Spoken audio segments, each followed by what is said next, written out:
שלום עליכם, תלמידים וידידים. מה שלומכם היום? מה אתם עושים?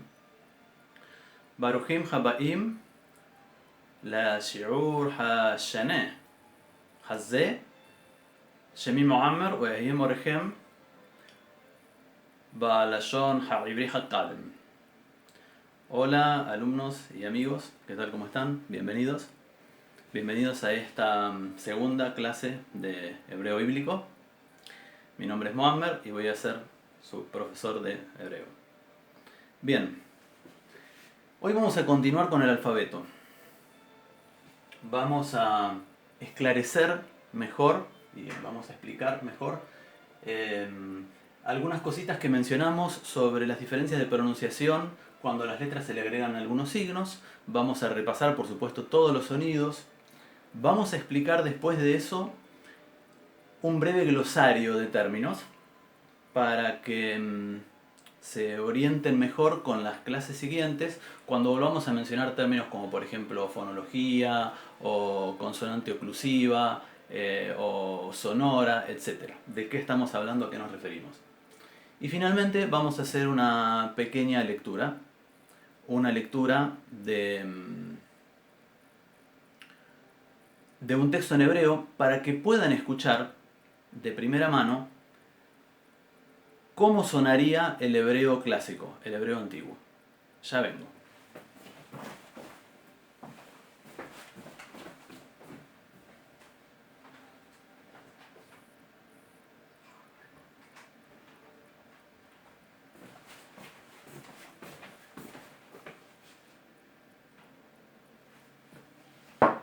No me acostumbro todavía. Bien. Acá tenemos nuevamente escrito el alfabeto hebreo. Podrán ver que yo escribí las letras hebreas con la pluma caligráfica. Y después, con un fibrón común, también de color negro, para que resalte mejor en el pizarrón y ustedes puedan verlo con más claridad, anoté entre barras cuál sería el sonido al que corresponde. Bien, vamos a hacer un breve repaso del alfabeto hebreo, tal como lo habíamos estudiado la vez pasada. Tiene 22 letras, 22 signos gráficos. Y son Aleph, Bet, Gimel, Dalet, He, Waw, Zain, Het, Tet, Yod, Kaf, Lamed, Mem, Nun, Samech, Ain, Pe, Tzade, Kof, Resh, Shin, Tau. ¿Verdad? Aleph, Bet, Gimel, Dalet, He, Waw, Zain, Het, Tet, Yod, Kaf, Lamed, Mem, Nun, Samech, Ain, Pe, Tzade, Kof, Resh, Shin, Tau. 22 letras. Bien. Como habíamos mencionado, algunas de estas letras tienen una pronunciación levemente distinta. Eso va a depender de que tengan un puntito adentro, en el medio, que se llama dagesh. Bien, estas letras son conocidas como las begad kefat. ¿Por qué son conocidas como las begad kefat? Bueno, porque es una forma, como una especie de ayuda a memoria o recurso mnemotécnico para recordar cuáles son esas 6 letras. Bet, Gimel, Dalet, Kaf, Pe, Tab. ¿Bien? Entonces las begad kefat. Vamos a recordar una por una el sonido, la pronunciación correcta de cada una de estas, enfatizando siempre que vamos a hacer una pronunciación semítica, ¿verdad? Que se distancia, como dijimos en la clase pasada, que toma distancia del hebreo moderno, porque el hebreo moderno tiene una pronunciación europea. Bien, recordemos la Aleph. La Aleph no es un sonido de letra A, no es una vocal. La Aleph representa una oclusión glotal. La oclusión glotal es una interrupción abrupta de la glotis. Cuando estamos pronunciando, dos sonidos, uno antes y otro después. Si está a final de palabra o a principio de palabra, puede que no suene y no se distinga. Pero si está en el medio de una palabra, la vamos a distinguir seguro. Por ejemplo, en la palabra primero, en hebreo, que es rishon. Rishon. Si decimos rishon, está mal. Según la pronunciación semítica, no está bien. ¿Por qué? Porque no estaríamos pronunciando lo que esta letra significa. Bien. Entonces, tenemos que la Aleph era una oclusión glotal, una interrupción abrupta entre dos sonidos, generalmente dos vocales o una consonante y una vocal. Bien. Después tenemos la Bet. La Bet, sin puntito adentro, sin dagesh, va a sonar como nuestra B corta. Pero como nuestra B corta bien pronunciada, como la pronuncian actualmente los españoles. Porque nosotros, como saben, ya no pronunciamos la B corta y la pronunciamos igual que la B larga. No distinguimos. Sabemos, porque recordamos que alguna vez en la escuela se nos enseñó que la B corta o la V, como se dice en España, tenía una pronunciación labiodental. B, B. Y en cambio, la B larga tiene una pronunciación bilabial.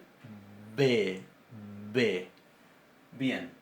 Entonces, sin puntito, la Bet hebrea va a sonar B, B, labiodental. Y con puntito va a ser bilabial. B, B.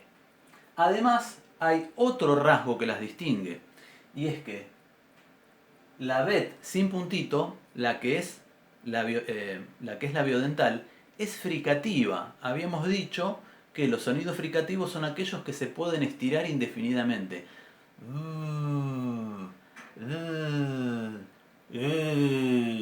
Y no se interrumpen, ¿verdad? Los podemos estirar tanto como nos dé el aire de los pulmones. Bien, la Bet con dagesh, con un puntito en el medio, que va a sonar bilabial, B, es oclusiva. Se cierra completamente el conducto bucal y se abre de golpe.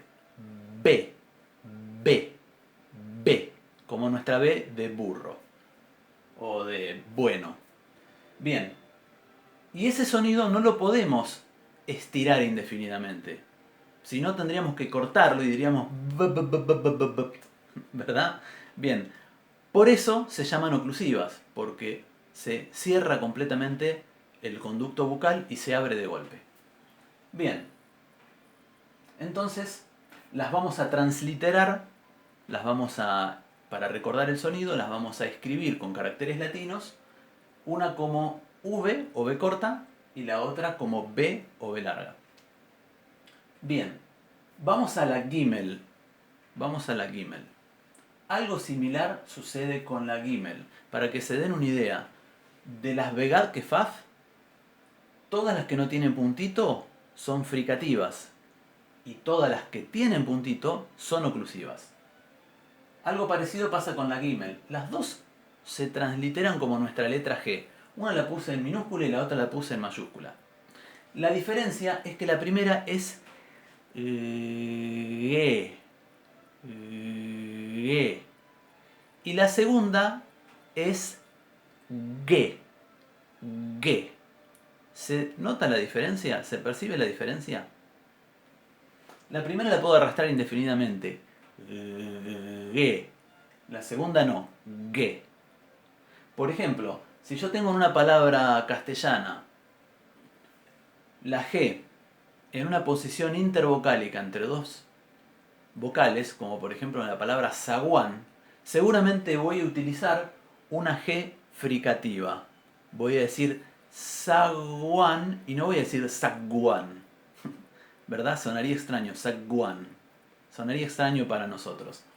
Bien, ahora, si tengo una G a principio de palabra, probablemente utilice una oclusiva. Y en vez de decir gato, diga gato. Entonces nosotros, en nuestro idioma, manejamos las dos versiones. Lo que pasa es que las simbolizamos con una misma letra, con la letra G. Bien. Vamos a la Dalet, la puerta.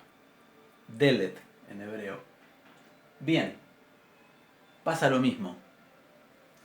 Una la transliteré, la versión fricativa con una D minúscula, la otra con una D mayúscula. ¿Cuál es la diferencia?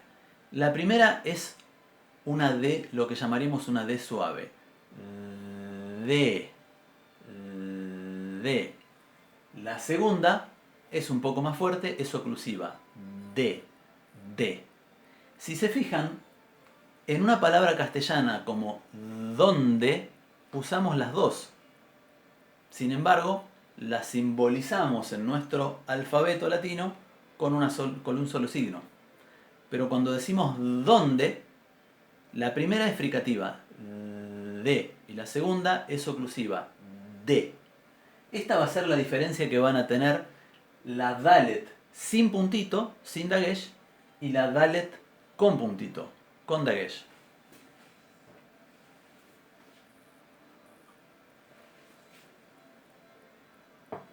Antes de continuar, les voy a hacer una aclaración. Ese mismo puntito que se llama dagesh se puede colocar en casi todas las letras. En la práctica, en la escritura hebrea, se puede colocar en casi todas las letras. Lo que pasa es que solamente en estas 6 letras alterna entre dos tipos de pronunciación distintos.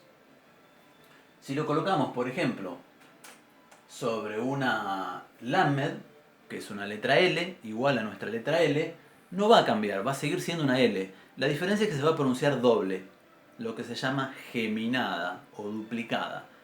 Como sucede, por ejemplo, en el italiano, que tiene muchas consonantes duplicadas, o en el noruego bokmål, o en el árabe, ¿verdad?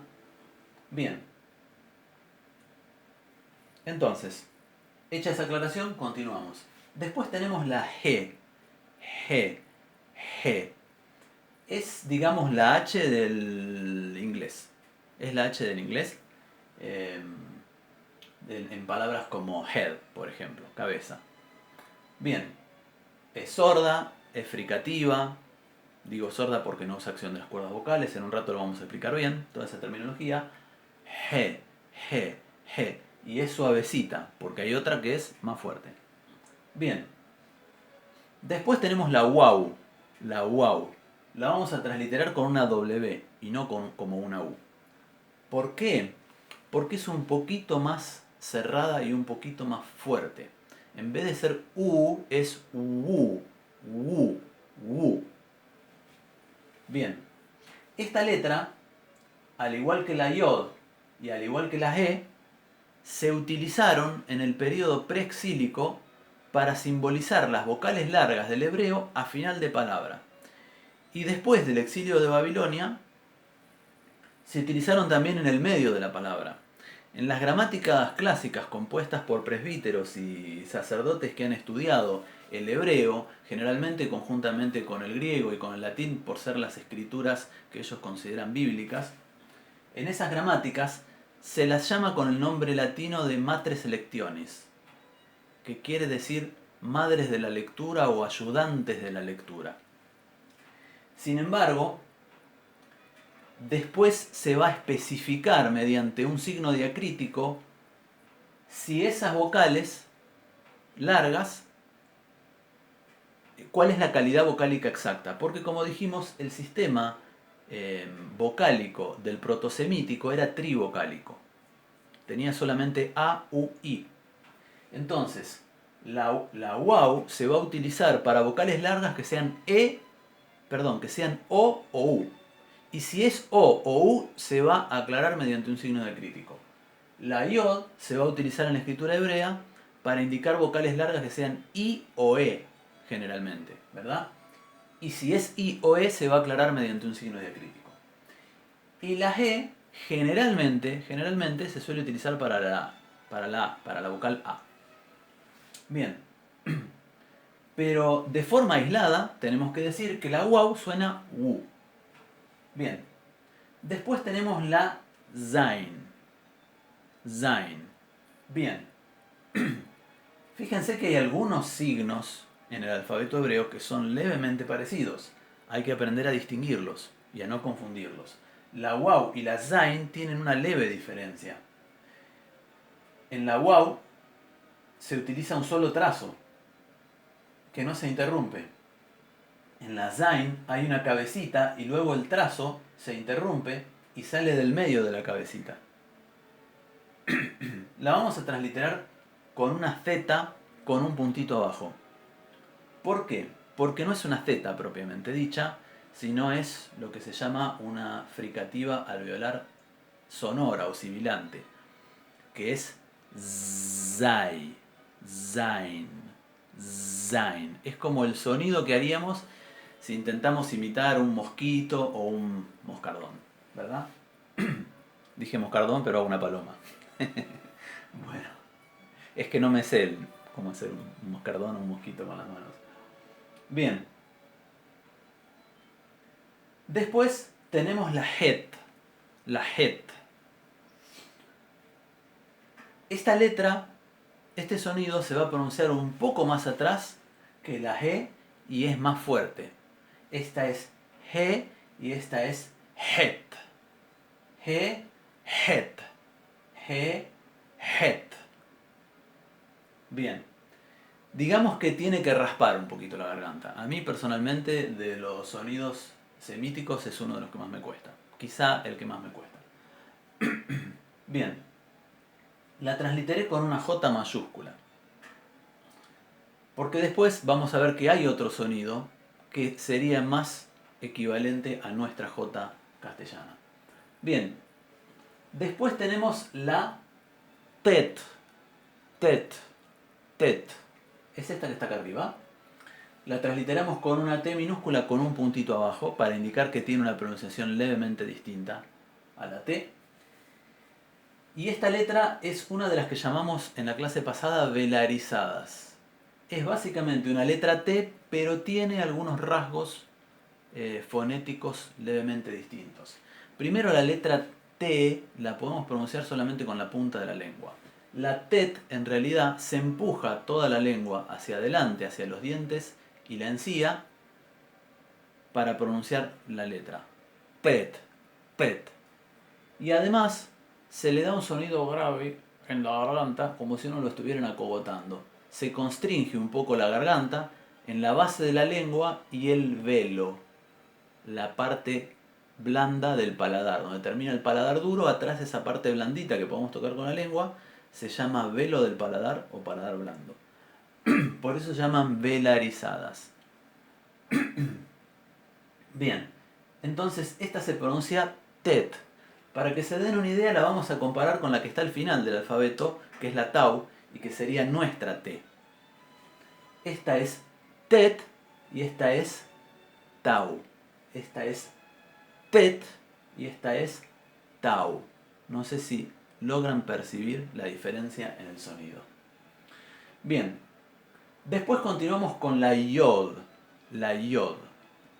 Bien, la yod se escribe como una cabecita por encima del renglón sin llegar hasta abajo. Es probablemente la única letra, es la única letra que no llega a apoyarse sobre el renglón. La vamos a transliterar con una Y, ¿verdad? Es básicamente una I, pero como dijimos, en la escritura puede indicar una vocal larga que tenga la calidad vocálica de I o de E. Bien, y es un poquito más cerrada originalmente que nuestra I. Es I, I, I, casi como si estuviéramos poniendo una Y o una J muy suave. Bien. Después tenemos otra de este grupo que llamamos Begat Kefaf, que es la Kaf. Bien, la Kaf es casi como una letra C, pero invertida. Ahora, sin puntito, como dijimos, va a sonar fricativa. Cuando suena fricativa, ¿cómo es una Kaf, una C fricativa? Si mantenemos el mismo punto de articulación y no le ponemos acción de cuerdas vocales, es decir, la mantenemos sorda, el sonido K se convierte en G. G. Se convierte en una J. Entonces, Sin puntito, sin dagesh, la kaf va a sonar como nuestra J, pronunciada un poquito más adelante en la garganta, no pronunciada atrás como pronunciamos estas, sino que va a sonar ja, ja, ja. Casi cerca, se va a articular delante del velo y casi cerca del paladar duro. Y después, con puntito, ahí sí tenemos nuestra letra C, la kaf, kaf, kaf. Entonces, sin puntito va a sonar jaf y con puntito va a sonar kaf.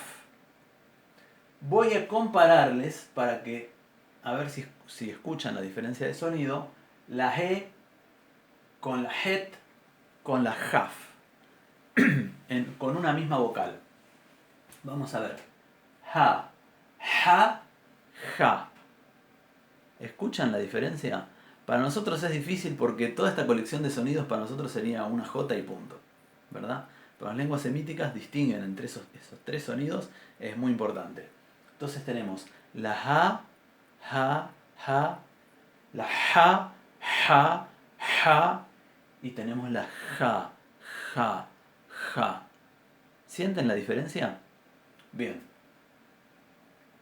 Entonces dijimos que la primera fricativa va a ser ja y la segunda ka. Jaf, kaf. Jaf, kaf. Bien. Pasamos a la lamed.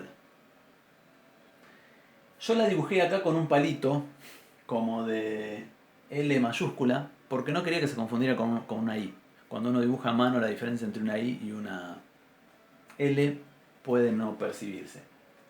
Pero da igual. Bien, la lamed es una L, no tiene misterio, por suerte. Acá no tenemos nada que explicar. Bien, después tenemos la mem.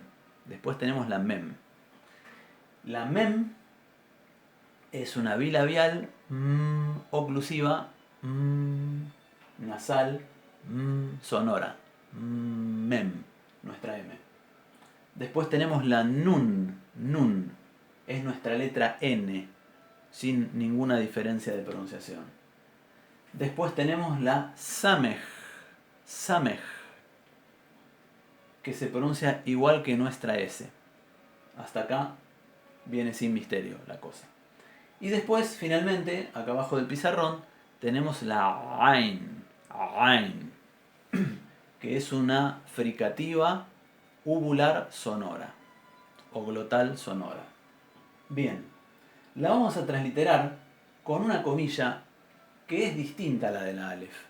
Para la alef vamos a utilizar un apóstrofo, un palito recto como el que utiliza el idioma inglés. Para la ain vamos a utilizar como si fuera una coma, pero arriba en el techo del renglón. Porque son distintos, pero ambos fonemas o ambas letras no tienen una manera clara de transliterarse al castellano. Entonces uno se ve obligado a utilizar estos recursos. Bien, ¿cómo dijimos que pronunciamos ese sonido? Hacemos como si fuéramos una vocal A y detrás constringimos la garganta. Ah, ah, ah. Nos vamos a encontrar con muchas palabras que la tienen. Al principio de palabra, en el medio de la palabra, al final de la palabra, en cualquier posición. Así que es un sonido que hay que practicarlo y al que hay que habituarse. Bien. Después tenemos la P. Este es un sonido que no existe, por ejemplo, en el árabe. El árabe no tiene letra P, pero sí lo tiene el hebreo. Y es una de las Begad Kefaf. Esta letra, sin el puntito, sin dagesh, se va a pronunciar fricativa. Y acá hay una pequeña diferencia en el punto de articulación. Porque la P es bilabial, al igual que la bet, y la Fe es labio dental, al igual que la bet. Lo mismo se va a aplicar a la Fe y la P. La primera va a sonar F, F, y la segunda va a sonar oclusiva, P, P. Entonces, sin puntito, Sin dagesh va a sonar F. Y con puntito, con dagesh, va a sonar P. Bien. Después tenemos la tzade. Tzade. Tzade. Este sonido básicamente lo vamos a transliterar como una TS y se puede entender y analizar perfectamente como una sucesión de una T con una S. Le vamos a poner una cunita debajo, indicando que ambas letras van unidas, porque puede suceder que tengamos que transliterar en algún momento, por ejemplo, una tau y una samej. Y entonces, ¿qué vamos a poner? Vamos a poner TS. Y nos va a quedar igual que esto, lo vamos a confundir. Entonces, para no confundirlo, le vamos a poner ese simbolito que en el alfabeto fonético internacional se llama sinalefa, ¿verdad? Y nos va a indicar que esas dos letras se pronuncian unidas, que son una sola. Bien, es la tzade. Se escribe parecida o similar a la ain, pero fíjense que el trazo cambia de dirección. Viene primero hacia atrás y después hacia adelante. Digo adelante porque recuerdan que el hebreo se escribe de derecha a izquierda y no de izquierda a derecha como escribimos el castellano. Por eso empezamos por la esquina superior derecha. Bien. Después tenemos la Qof. Qof. Qof. Bien. Ese sonido es como una letra C, pero que se pronuncia un poco más atrás, en la úvula. O en la parte detrás del paladar blando. Qof. Qof. Se las voy a pronunciar junto con esta para ver si ven la diferencia. Y con la misma vocal. Esta es K y esta es K. Esta es K y esta es K. ¿Se dan cuenta? K, K, K, K. Se pronuncia acá atrás, en la garganta. En cambio, esta se pronuncia mucho más adelante. K, K, K. Casi en el paladar duro. Bien. La vamos a transliterar como una Q, porque la K ya la tenemos usada. Y la C, bueno, no se suele utilizar mucho en las transliteraciones fonéticas la letra C, porque los castellano hablantes somos prácticamente el único pueblo que la pronuncia en ese modo. Para todo lo demás, para los rusos, los escandinavos también utilizan la K para el sonido K. Bien, seguimos. Después tenemos la resh. La resh es un sonido de R, pero en hebreo nunca se duplica, nunca vamos a decir R en hebreo. Fíjense que es parecida a la Dalet. La diferencia es que la Dalet tiene un trazo en lo que sería la línea capital del renglón donde se escribe la cabeza de las letras, produce un ángulo acá y abruptamente se curva hacia adentro y ahí baja. En cambio, esta no tiene ángulo, no tiene esa esquina. No sé si ven que continúa hacia abajo de forma redondeada. Algo parecido sucede con la tau. Fíjense que la tau es básicamente una resh, pero que tiene un palito extra. Y al mismo tiempo también tenemos la ha, que sería como la dalet con un palito extra. Entonces, acá van viendo un poco unas nociones básicas de caligrafía hebrea. Y cuáles son los rasgos que diferencian unas letras de otras. Esos rasgos siempre es importante dibujarlos con claridad, porque son los que nos van a permitir desambiguar entre dos signos que pueden ser parecidos. Bien, además les puedo decir que la tau tiene una pequeña patita acá abajo, que la het, por ejemplo, no la tiene. O sea que la esquinita no es la única diferencia. Bien, pero acá estábamos en la aresh. La aresh. La vamos a transliterar con una letra R.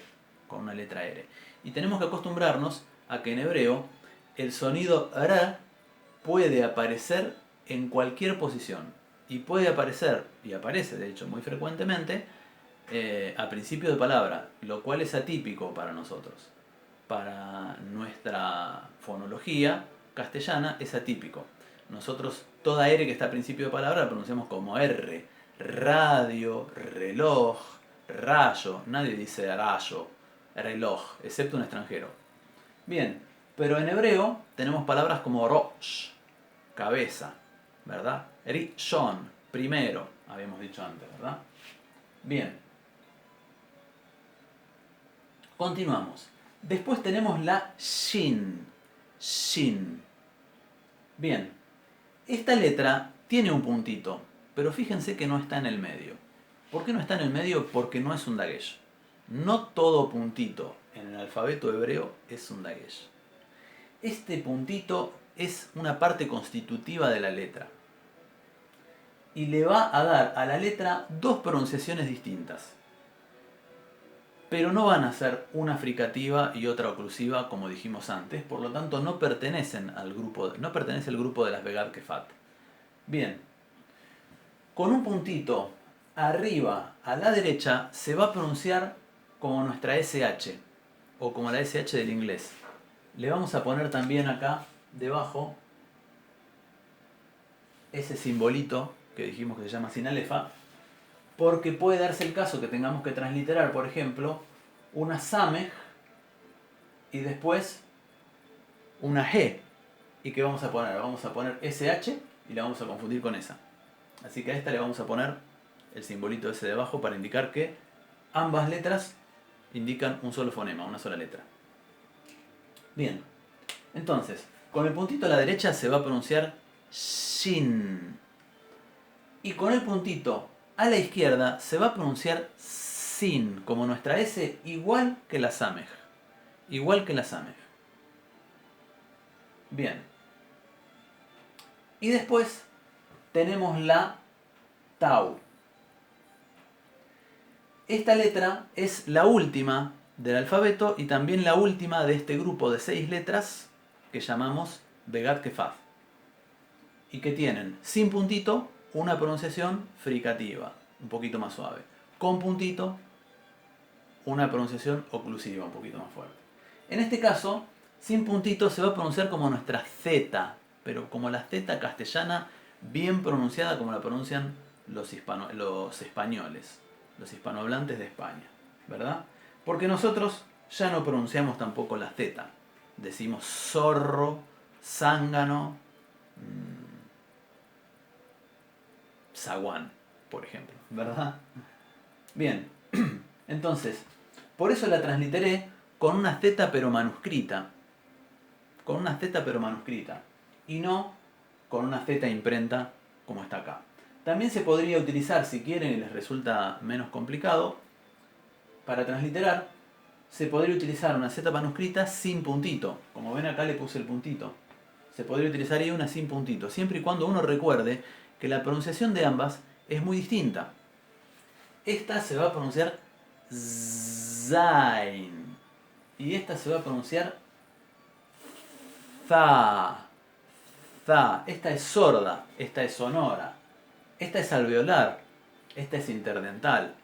El punto de articulación es distinto. Una tiene acción de las cuerdas vocales, la otra no. Son sonidos bien distintos. Solamente que en nuestro alfabeto, por las limitaciones del alfabeto latino, puede llegar a parecer similares. Bien, entonces, sin puntito, la tau se va a pronunciar za. Y con puntito se va a pronunciar ta. Ta. ¿Bien? Bueno, hasta aquí tenemos un repaso completo del alfabeto. Además les adelanto que algunas de estas letras, 5 para ser más precisos, tienen una forma final levemente diferentes que yo no las escribí acá porque quería priorizar el tamaño del pizarrón, que ustedes pudieran ver con claridad la caligrafía, todo lo que había notado. Entonces, en una próxima clase voy a hacer un último repasito del alfabeto y voy a explicar además las formas finales. Bien, ahora lo siguiente que quería hablar era sobre las denominaciones que utilizamos para hablar de los sonidos de las letras, porque pueden volver a aparecer en las clases. Ustedes se preguntarán por qué no lo expliqué al principio de todo, ¿verdad? Estas denominaciones. ¿Y cuál es la necesidad de utilizarlas? Bueno, la necesidad de utilizarlas primero es porque yo me estoy formando como lingüista y cuando estudio un idioma lo estudio desde la lingüística, no lo estudio desde la pragmática.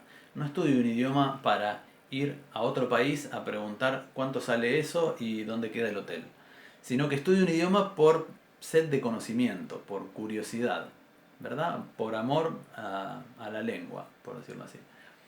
Entonces, me interesa toda la cuestión científica del idioma, el abordaje científico. Entonces no puedo ofrecerles un enfoque que sería muy distinto al que yo mismo tengo para estudiar el idioma. Uno tiende a dar aquello que tiene. Bien. Segundo, porque a mí me parecía que estas explicaciones podían llegar a demorar bastante y me parecía que los alumnos que fueran principiantes se podían llegar a desilusionar un poco de ver, por ejemplo, una hora de explicaciones y no encontrarse todavía con una explicación del alfabeto. Entonces me pareció, por eso les aconsejé, tomen de las explicaciones lo que entienden y lo que no entienden lo van a entender más adelante. Y dejamos para ahora las explicaciones de las denominaciones. Bien, lo primero que tenemos que decir es que la ciencia, o mejor dicho, la subdisciplina que estudia la pronunciación en los idiomas y todo lo relacionado con la relación entre esa pronunciación y el significado en los idiomas, esa disciplina, esa parte de la lingüística, se llaman fonética y fonología. Ahora, esta denominación, fonética y fonología, es un poco complicada y hay que hacer una aclaración sobre esta denominación. Una ciencia no debería tener terminologías ambiguas. En una ciencia no deberíamos llamarle zapato al piso solamente porque está abajo. Ni tampoco deberíamos confundir una silla y llamarle mesa simplemente porque son muebles, ¿verdad? Bien. En la lingüística estructuralista, tal como tengo entendido que se enseña hoy en todas las universidades, yo he estudiado en una sola, que es la UNRN, la Universidad Nacional de Río Negro, la denominación fonética es la que se aplica a la disciplina que estudia la materialidad del sonido, la producción del sonido. La fonética se va a interesar por el punto de articulación, en qué parte de la boca ponemos la lengua, el modo de articulación, si es fricativa, si es oclusiva, si es africada. No hay solamente fricativas y oclusivas, hay africadas también. Si es aproximante, es un poco más compleja que lo que yo les he explicado hasta ahora. Y también se va a interesar por si hay acción de las cuerdas vocales, si es sonora, o si no hay acción de las cuerdas vocales, será sorda. Bien, se interesa por la materialidad basada en cómo utilizamos la anatomía del aparato fonador. Bien, y la fonología se va a interesar por la relación que hay entre esos sonidos con el significado en una lengua. ¿Por qué esta relación? Bueno, porque fíjense qué cosa curiosa. Nosotros dijimos que para el hebreo el sonido D y el sonido D tienen dos signos distintos. Uno con dagesh y el otro sin dagesh. Son la misma letra, pero el dagesh los convierte en un signo distinto. Para nosotros esos dos sonidos los conocemos, existen, pero para nosotros no distinguen significado. Los pronunciamos indistintamente. Cuando dentro del paquete de una letra pronunciamos varios sonidos que articulatoriamente son distintos, pero para nosotros suenan como uno solo, decimos que esa letra es un fonema. Y los sonidos que se pueden utilizar como expresión de ese fonema se llaman alófonos. Entonces, en castellano, por ejemplo, tenemos la palabra lluvia. Es una de las más conocidas que se utiliza para explicar este tópico de los alófonos. Según la variedad dialectal, la clase social, incluso el género, el país donde se pronuncia la palabra, podemos llegar a escuchar que alguien dice lluvia, lluvia, lluvia, lluvia o lluvia. Y son los 5 distintos. Al principio la doble L la pronunciamos de 5 maneras completamente distintas. ¿Por qué podemos hacer eso? Porque ninguno de esos sonidos está asociado a una letra en nuestro alfabeto. No está asociado a una letra, no está asociado a otra letra. Entonces los podemos utilizar a todos como realización de la doble L. Algo parecido pasa con la Y. Algunas personas pronuncian la doble L como I latina, otra como Y y otras como Y. Bien. Entonces, va de vuelta. La palabra lluvia podemos decir lluvia, lluvia, lluvia, lluvia, lluvia. Y son todos distintos. Entonces la fonética va a decir, ahí hay 5 sonidos distintos. Ah, pero la fonología va a decir sí, pero forman todos parte de un solo fonema en la lengua castellana, que es lo que ya entendemos o graficamos como una doble L. Guarda que en lingüística un fonema y una letra no son lo mismo. Yo los invito a pensar que son básicamente lo mismo porque hacerse la idea de qué es un fonema al principio puede costar. El fonema es una entidad mental. Es la idea que tenemos de lo que es una letra. Y la letra es el signo gráfico. La lingüística va a decir que la letra es un grafema, un signo que se va a corresponder con un significado, que puede ser un sonido, una idea, etc. Y el fonema es una entidad mental, está en la cabeza del hablante. Es lo que el hablante piensa que es la letra. Pero básicamente, si decimos que un fonema es una letra, hay una correspondencia bastante unívoca, a pesar de que uno es una entidad, una entelequia, una entidad mental, y el otro es un signo gráfico escrito. Si entendemos esa diferencia, podemos pensar al fonema como una letra. Bien, ahora, en otras lenguas van a distinguir esos sonidos y les van a atribuir signos distintos, y para ellos confundir esos dos sonidos les va a parecer algo absurdo. Les voy a dar un ejemplo muy conocido por todos nosotros. ¿Qué pasa con los chinos? ¿Cómo decimos que dicen los chinos? Por ejemplo, un chino va a decir, ahí viene Lodligo, en vez de Rodrigo. ¿Por qué? Porque resulta que la R y la L tienen el mismo punto de articulación. Se pone la punta de la lengua en esta parte de la encía superior, justo detrás de los incisivos, que se llama alvéolo. Entonces, para ellos, como se articula en el mismo lugar, es todo lo mismo. Esto es lo que se llama sordera fonológica, la sordera fonológica de un hablante. Es su imposibilidad o su dificultad más bien para distinguir que dos sonidos son distintos porque en su lengua esos dos sonidos son alófonos. De la misma manera que a ustedes les cuesta un poco distinguir y lo tienen que pensar cuál es la diferencia entre lluvia y lluvia, lluvia y lluvia. ¿Verdad? Bien. Ahora, ¿qué sucede con estas palabras? Ya tenemos ahí la fonética que estudia la parte articulatoria, anatómica y material del sonido, y tenemos la fonología que estudia su relación con el alfabeto y con el significado. Bien, con el significado de las palabras. ¿Por qué digo el significado de las palabras? Y lo aclaro. Porque para nosotros,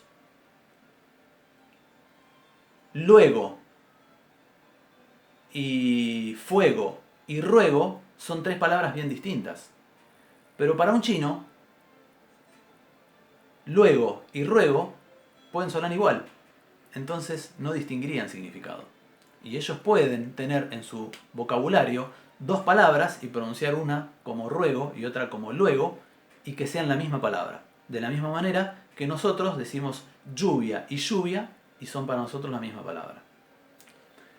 Bien, entonces tenemos la fonética, estudia la materialidad de los sonidos, la articulación. Y tenemos la fonología, que va a estudiar la relación de estos sonidos con los significados y con el alfabeto.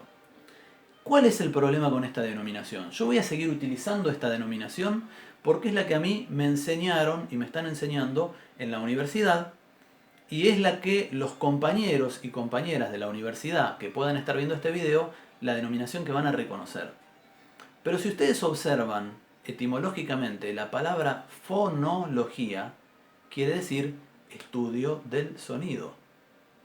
Pero en lingüística la fonología no estudia el sonido, estudia los fonemas. Entonces, el sonido lo estudia la fonética. Entonces, ¿en qué quedamos? ¿Qué es la fonología? La verdad es que esta confusión existe en la literatura. Es frecuente leer en una gramática la palabra fonología como el estudio de los sonidos, como si abarcara por sí misma la fonética y la fonología juntas, es decir, todo lo que tiene que ver con la pronunciación. ¿Por qué? Porque naturalmente los hispanohablantes que tenemos una noción intuitiva de esas raíces cultas que forman la palabra, una palabra compuesta como fonología, estudio de los sonidos, entendemos naturalmente que es el estudio de los sonidos. Por lo tanto, yo personalmente prefiero una denominación más precisa para una ciencia, porque la lingüística es una ciencia, y es una ciencia empírica. Entonces, yo personalmente llamo fonología a la fonética y fonematología a la fonología. ¿Verdad? Es un rollo. Es un rollo, es una confusión.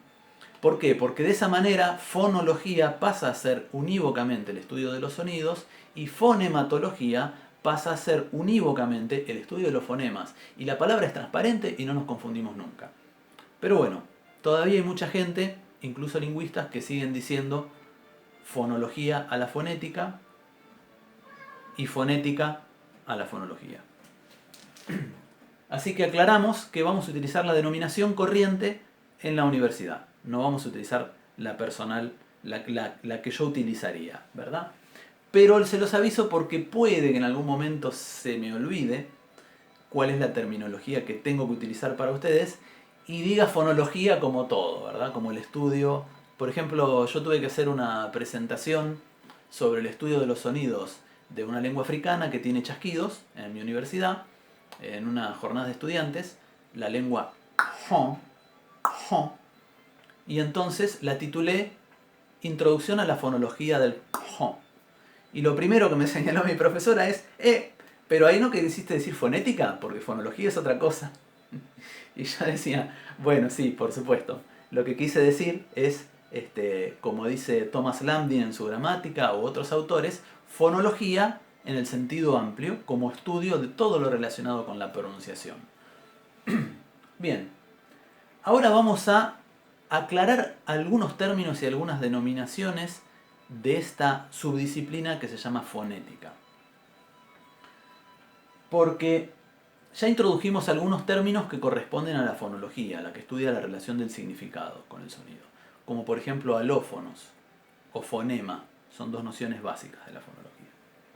Pero ahora vamos a introducir unas nociones básicas de fonética. Hay tres parámetros para distinguir en la realización de un sonido por parte del ser humano.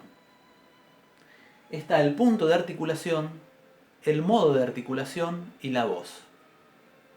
El punto de articulación va a hacer referencia a qué parte de la lengua o de la boca entra en contacto con otra. Entonces, el punto de articulación siempre va a ser una descripción de uno o más puntos de articulación. Si mencionamos un solo punto de articulación, estamos sobreentendiendo que es la lengua y generalmente la punta de la lengua o lo que está inmediatamente detrás se va a apoyar en ese punto. Por ejemplo, si decimos la vibrante simple es alveolar. Bien, decimos que es alveolar, pero en realidad el alveolo no hace contacto solo con sí mismo, el alvéolo, que es esta encía que está atrás. Yo no sé si se alcanza a ver este dibujito. Yo podría borrar esto y hacerlo más grande. Dame un minutito.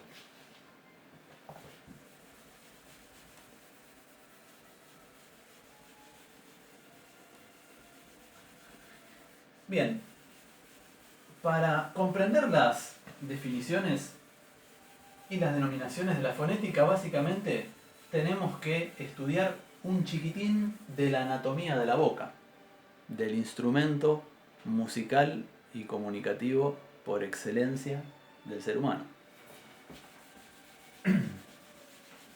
No es muy difícil. Hay que aprenderse 3 o 4 términos distintos a los que ya conocemos. Si decimos, por ejemplo, palatal, sabemos o nos podemos imaginar que estamos haciendo referencia al paladar, ¿verdad? Si decimos alveolar, por ahí la palabra alvéolo ya es un poco específica. Bien, entonces, tenemos acá una napia.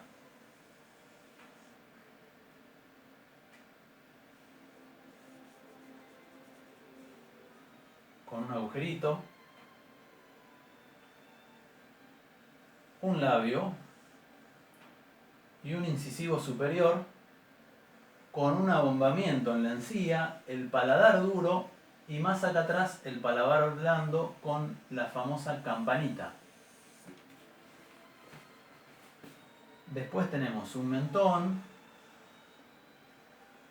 con otro labio, el incisivo inferior y acá vamos a dibujar una lengua.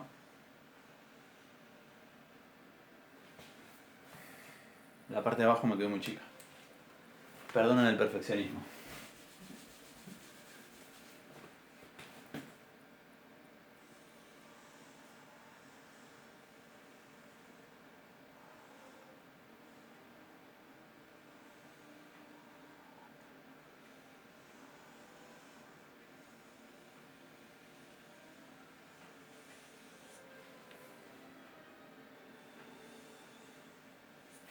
Bien, ahí tenemos un dibujo de lo que sería una boca por dentro. Bien, los labios son estos que están acá. Ahí está la nariz, se ve bien, ¿verdad? Bien, yo no sé si utilizo otro color si se ve. Me parece que el rojo y el verde que tengo no se ven bien, así que voy a seguir utilizando el negro. Y voy a poner flechitas. La punta de la lengua se llama ápice, que quiere decir punta, ¿verdad?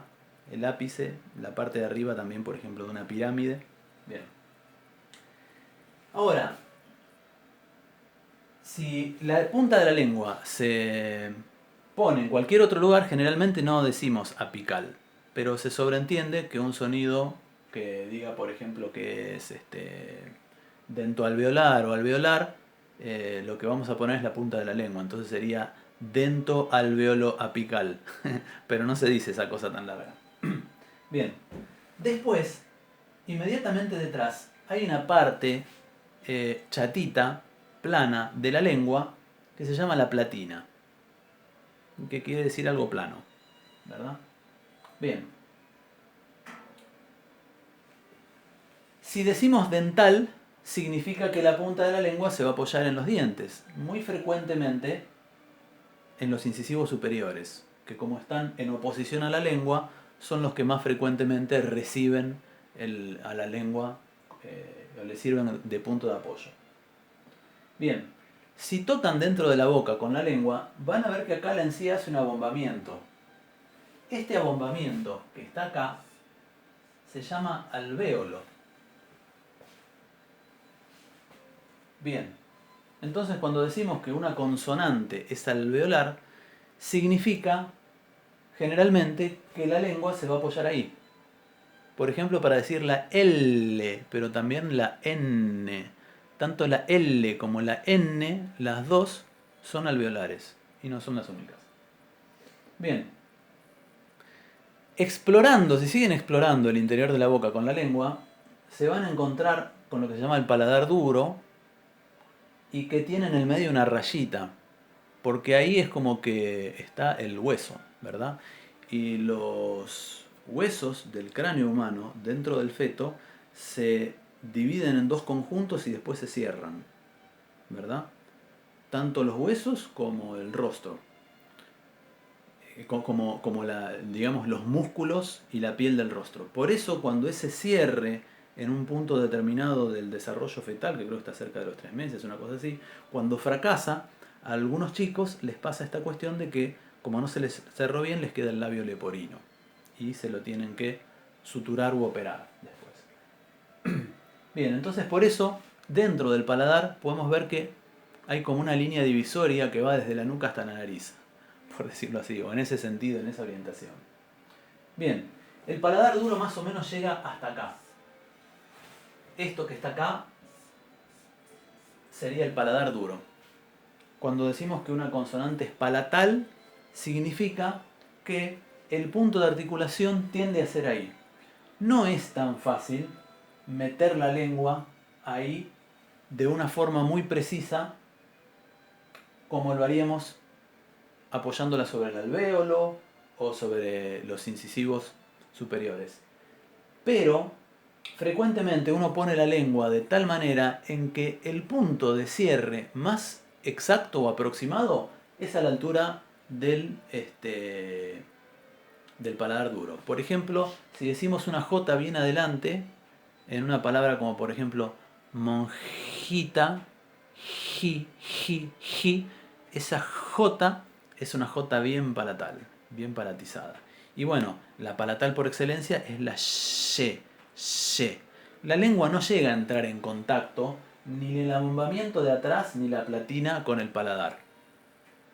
Pero ahí es donde está el foco central del sonido, por decirlo así. Bien, justo detrás, si siguen palpando con la lengua, hacia atrás se van a dar cuenta que el paladar duro termina y empieza una parte blandita, donde empieza la garganta, por decirlo así, ¿verdad? Esa parte blandita se llama velo o paladar blando. Para darle una denominación a las letras se utiliza la palabra velo, se dice es velar. Y por ejemplo de algunas consonantes del hebreo, y el árabe tiene más todavía, dijimos que son velarizadas.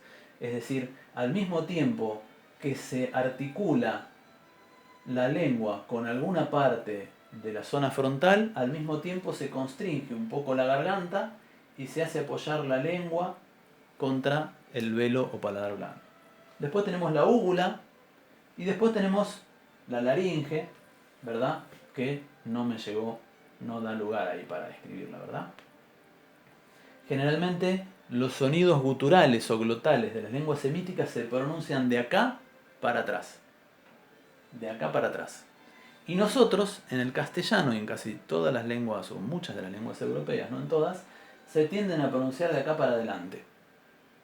La primera sensación que yo tuve cuando aprendí árabe, algo de árabe, porque no soy un hablante fluido, hace muchos años, fue que el árabe se habla con todo el cuerpo. Uno termina cansado la primera vez de pronunciarlo correctamente, de pronunciar en detalle y enfáticamente cada uno de los sonidos. Se utiliza todo el aparato fonador, los pulmones, todo. Uno termina como si hubiera hecho ejercicio. Bien. Entonces, ¿qué más? Cuando decimos que un sonido es nasal, significa que el aire va a salir por la nariz. Si decimos que es bilabial, se articula b, con los dos labios. Si decimos que es labiodental, generalmente, siempre, va a ser del labio inferior con el incisivo superior. Nadie dice, por ejemplo, F. Eso, nadie dice la F así. Cuando decimos labiodental es F. Bien. Entonces, teniendo estas nociones, ya podemos identificar los puntos de articulación. Ahora, ese es uno de los parámetros para describir con precisión cómo se hace un sonido. Otro de los parámetros es si tiene acción de las cuerdas vocales o no. Si tiene acción de las cuerdas vocales o no, vamos a decir que es sorda o es sonora. Fíjense, por ejemplo, yo digo P. ¿Qué letra hice? Hice la P. ¿Verdad? Una cosa que me sucede después de escribir hebreo en árabe es que escribo el castellano al revés. Le cambio el orden a la escritura. Tengo que pensar y recalcular a ver para qué lado se escribía. Por eso la vez pasada me confundí e hice la tzade, la hice al revés, en el sentido de la escritura que va el castellano. Bien, ustedes van a decir, dijiste una P, a pesar de que justo después de la P viene un sonido E, que tiene acción de las cuerdas vocales, obviamente, porque es una vocal, ustedes automáticamente, con el oído y con un alto nivel de refinamiento, aunque les parezca mentira, distinguen que es bilabial sorda y oclusiva. Bilabial, B, oclusiva, B, y sorda, P, P. Pero resulta que también nosotros tenemos una bilabial oclusiva sonora, que es la B, B, B. ¿Cuál es la diferencia entre ambas? La diferencia es que para pronunciar una B, B, yo utilizo acción de las cuerdas vocales antes de pronunciar la consonante. Y para pronunciar una P, que es sorda, yo primero digo la consonante E, y después sale el sonido de la vocal. Entonces el sonido de la consonante en sí es sordo. E, B, E, B. Una es sorda y la otra es sonora. Es la única distinción que tienen. Y ese solo rasgo hace que para nosotros sean dos letras completamente distintas. Y distingan significado. Si yo digo bate o pate, son dos cosas distintas. Pate es, bueno, ustedes saben lo que es un pate. No existe esa palabra. Pero pato y vato sí. ¿Verdad? Por ejemplo. Bien. Entonces, la voz es uno de los rasgos que vamos a mencionar y que hemos mencionado en cómo se articula particularmente las consonantes, porque las vocales son todas sonoras. Sin sonoridad no hay vocal. Bien. Y después, lo otro es el modo de articulación. ¿Cómo hacemos que salga el aire? ¿Lo hacemos salir de una manera continua y fluida por un canalcito que estrechamos en la punta de la boca o en la parte de atrás de la garganta o apoyando, cerrando la cavidad del paladar con la lengua en algún punto? ¿O la cerramos y lo abrimos violentamente de golpe? ¿O hacemos una mezcla de ambos? Bien, cuando un sonido, como dijimos, los tres rasgos básicos que vamos a distinguir en el modo de articulación son fricativo, oclusivo, africado. Africado, ya vimos un sonido africado, ahora voy a explicar qué es. Es una mezcla de los dos. Entonces, si tenemos un sonido consonántico donde cerramos la boca en un lugarcito y dejamos pasar el aire y lo hacemos de manera continua, decimos que es fricativa. Por ejemplo, la F es labio dental sorda fricativa. Fricativa. F. Bien. Pero labio dental y fricativa también tenemos versión sonora. V. V. V. Y ese solo rasgo, al igual que en el caso de P y B, distingue para nosotros dos letras distintas. Bien. Las consonantes oclusivas, como dijimos, son aquellas en las cuales se cierra en algún momento todo el conducto bucal y se abre de golpe y no se pueden arrastrar. P, que, G, etc. También son oclusivas las nasales como M y N, porque a pesar de que el aire sale por la nariz, se considera que se ha cerrado completamente el canal de la boca. Bien. Y después las que podemos llegar a agregar, así como curiosidad, pero son pocas las que hay de esta categoría, son las africadas. Las africadas tienen una fase oclusiva y después una fase fricativa. Por ejemplo, chino, chino, chino, chino, chino. Chancho, chancho, chancho, chancho. Primero cerramos completamente el conducto vocal, pero cuando lo abrimos sacando el aire por un lugar estrecho. que le da un sonido particular. Algo parecido pasa, por ejemplo, parecido no, lo mismo, pasa con la tzade que vimos hace un rato. Dentro del alfabeto hebreo, la tzade es africada. A ver.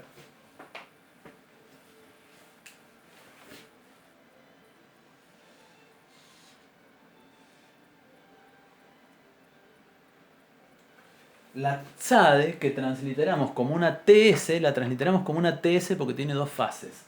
Tiene una primera fase oclusiva de una T y después tiene una fase fricativa de una S. Tzade, tzade, tzade. Es literalmente como si uno dijera una T y una S a continuación. Bien, entonces ya está. Ya hemos introducido las denominaciones básicas de fonética y fonología. Después probablemente van a aparecer otras denominaciones que van a tener que ver más con lo morfosintáctico, con la estructura de la lengua. Pero por ahora, para constituir un glosario, me parece que son los términos básicos para lo que hemos visto hasta ahora, que es el alfabeto, ¿verdad? Por supuesto, estas clases están diseñadas para que ustedes las vean tantas veces como sea necesaria, más de una vez. Entonces es posible que alguno se sienta tentado, habiendo aprendido y memorizado esto, se sienta tentado de volver a ver la primera clase. Háganlo, háganlo. Todo lo que aprendemos en el área de los idiomas siempre es por repetición. Con escuchar una sola vez una palabra no la vamos a memorizar. Bien, para cerrar esta clase de hoy, voy a hacer lo que yo llamo a veces una prueba de lectura, que es una prueba para mí y también es una prueba para ustedes. Para mí porque yo soy un aprendiz de los idiomas que enseño, no soy un hablante fluido, los estudio como lingüista, no como un nativo hablante. No me sé 10.000 palabras de memoria, pero puedo explicar en mejor detalle que el nativo cómo se articulan los sonidos o detalles sobre la morfología y la sintaxis. Entonces para mí es todo un desafío. Para ustedes, porque generalmente los idiomas que a mí me interesan no están en las currículas de los profesionales de Occidente. No son los 4 o 5 idiomas más estudiados por los occidentales, que son inglés, portugués, italiano, francés, alemán. Ya si estudiaste alemán, sos un friki volado del mate. ¿Cómo vas a estudiar alemán que tiene 4 casos gramaticales y es dificilísimo? Bueno, ya eso para el occidental es como la frontera límite de lo que es un idioma difícil y extranjero. A mí me interesan mucho los idiomas orientales y me interesan las lenguas clásicas. Y la verdad es que las grandes lenguas clásicas de la historia de la humanidad no todas han sido indoeuropeas. No todas han sido europeas siquiera. El sánscrito, el hebreo, el árabe, por ejemplo, hay mucha literatura clásica escrita y obras fundacionales de grandes civilizaciones. Bueno, entonces por eso, para ustedes, es importante, me parece a mí, escuchar cómo suena ese idioma, que no lo escuchamos frecuentemente. Nosotros hemos escuchado en francés en una película, en Matrix, por ejemplo, al señor ese que insultaba en francés y decía, insultar en francés es como limpiarse el trasero con seda. No sé si recuerdan eso, ¿verdad? Pero escuchar pronunciar el hebreo bíblico o el griego clásico o el árabe clásico o el arameo ya es más difícil. Entonces yo les voy a hacer una recitación de este libro. Les estoy mostrando la contratapa, que no tiene nada. De este libro que se llama Sidur Tehilat Hashem. Es un libro de oraciones judío y tiene la virtud de que está todo bilingüe. Y el material bilingüe para aprender un idioma es lo más. Es lo más. Así que cuando yo vi esto, dije, no sé qué dice, pero me lo compro. Eso fue allá como por el 2004. Bien, y no tiene por supuesto transliteraciones fonéticas. Hay que aprenderse el alfabeto hebreo, todos los signos diacríticos y y aprender a pronunciarlos directamente. Bueno, entonces vamos a recitar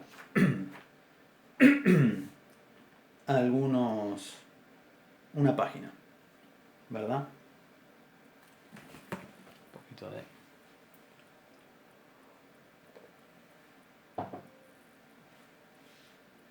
Traten de prestar, por supuesto, mucha atención a la pronunciación y van a notar que muchos de estos sonidos que estudiamos aparecen duplicados en el hebreo. Van a ver que no es lo mismo decir abba que abba, por poner un ejemplo. Attahu adshelo nivera ha'olam. Attahu mishen nivera ha'olam.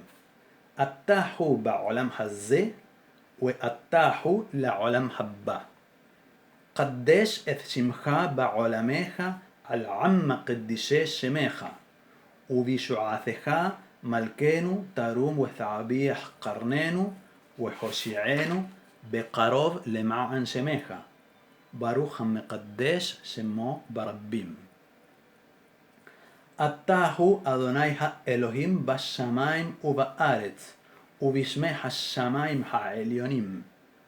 אמeth אתהו ראשון ואתהו אחרון, ומבלעדיך אין אלוהים. קבץ נפוצות קוייך מארבע כנפות הארץ. יכירו וידעו כל באי עולם, כי אתהו האלוהים לבדך לכל ממלכות הארץ. אתה עשית את השמיים ואת הארץ, את הים ואת כל אשר בם. ומי בכל מעשה ידיך בעליונים ובתחתונים, שיאמר לך מה תעשה ומה תפעל, אבינו שבשמיים חי וקיים, עשה עמנו צדקה וחסד, בעבור שמך הגדול, הגיבור והנורא, שנקרא עלינו. וקיים לנו אדוני אלוהינו את הדבר שהבטחתנו על ידי צפניה חוזך, כאמור, בעת אחי אביא אתכם, ובעת קבצי אתכם, כי אתן לשם ולתחילה בכל עמי הארץ. בשובי את שבותיכם לעיניכם אמר אדוני. Amén. Bueno, espero que les haya gustado, que la hayan disfrutado. Sé que no soy un dechado de simpatía para hacer clases súper entretenidas, pero espero que hayan encontrado las explicaciones didácticas útiles y que les haya servido para aprender, que es el objetivo del cursillo, ¿verdad? Shalom Aleichem, hasta la próxima. Lehitrahot.